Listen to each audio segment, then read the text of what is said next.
Now on to our nation's capital, where today there was a debate over Mexico's bloody drug war. But as usual in Washington, the argument is less about drugs and cartels and more about American guns.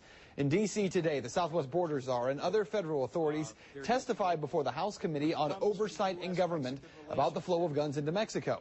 Here's the exchange today between Assistant Attorney General Lanny Brewer and Congresswoman, Eleanor Holmes.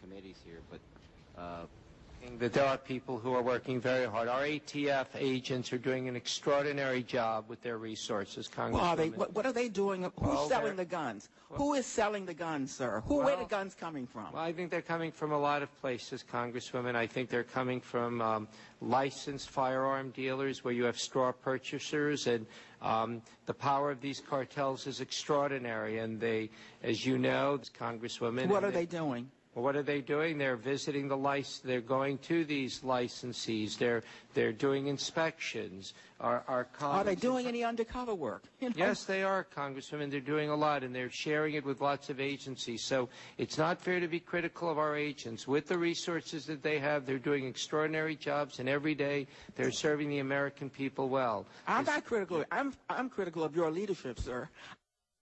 So while these folks argue with each other about who's stopping the flow of guns into Mexico, tonight we're talking about whether the argument they're having is actually based upon flawed information. Tonight, we're going to share with you a new report that takes a look at guns going into Mexico and breaks it down by the numbers. This is stuff that you're not going to see anyplace else. Now, the magic number here is 90%. That is what the Mexican government and our government continue to say constitutes the number of guns seized in Mexico that comes from the United States. You hear about it in the media all the time. 90% of the guns seized in Mexico are coming from the U.S.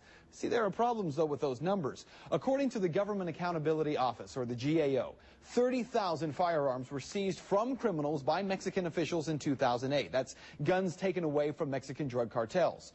Well, get this. Out of these 30,000, information on only 7,200, or 24%, was actually submitted to our ATF for tracing. Now, of those guns, only about 4,000 could be traced at all.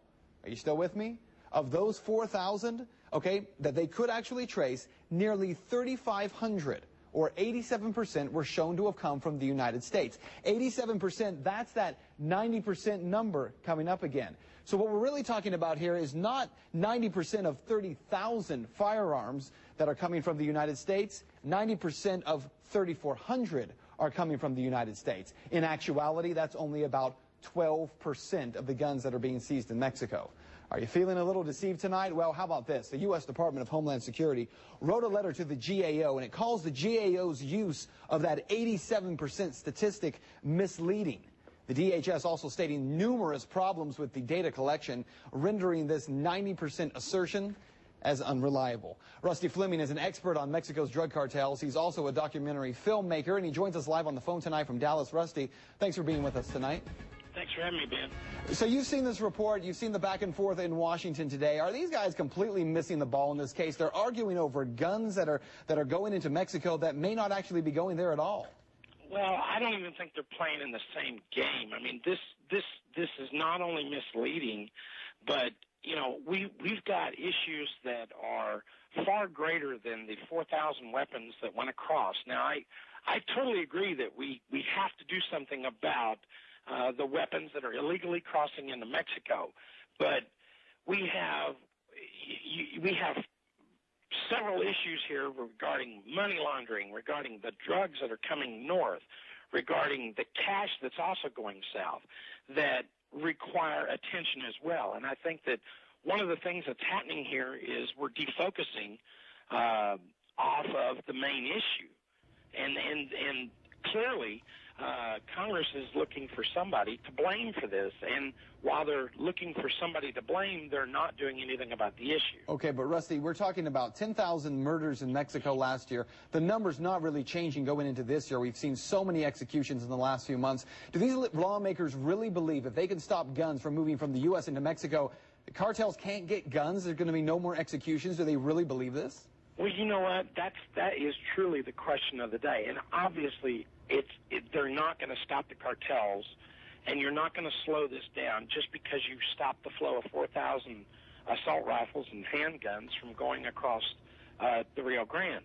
And the thing you have to know is The weapons that are not being traced, there's a reason for that. They're not being traced because why would you need the ATF to trace a weapon that either came from one of your own arsenals or clearly came from other countries like Venezuela, Central America, Korea, and military-grade weapons? I mean, those military-grade weapons that the cartels use are not coming from the U.S. They're all coming from other places. All right, Rusty. Hey, we appreciate it so much. We're out of time tonight, but we'll continue this conversation very soon. Thanks again, Rusty. Thanks, Ben. And, of course, if you want to see this full report, you can log on to our website. We've actually posted it there where you can read it for yourself. There's a lot of information there, and you can find it all at ktsm.com.